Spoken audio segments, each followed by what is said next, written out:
لبست عباءة بشار وتدافع ربما في سياستها الخارجية على بشار الأسد. أستاذ زاوي، نذهب إلى موضوع آخر وهي علاقات الفرنسية الجزائرية. لماذا في كل ذكرى تاريخية عزيزة وأليمة في نفس الوقت على الشعب الجزائري يخرج لنا المسؤولين الفرنسيين بتصريحات ربما مسيئة ومستفزة؟ ساركوزي يقول في ذكرى 8 ماي إنه على الفرنسيين أن يكونوا فخورين بتاريخهم، ثم يليه ساركوزي ويقول يمكن للملك المغرب محمد السادس أن يكون ملكا على كل شمال إفريقيا.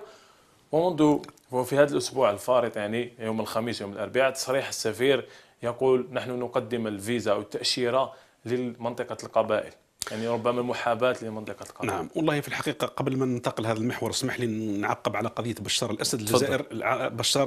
الجزائر لم تلبس عباءة بشار الأسد، بل بشار الأسد الآن هم كدولة هم الآن مشاكلهم، ليست الجزائر التي تلبس عباءة أي كان، لكن الجزائر الثائرة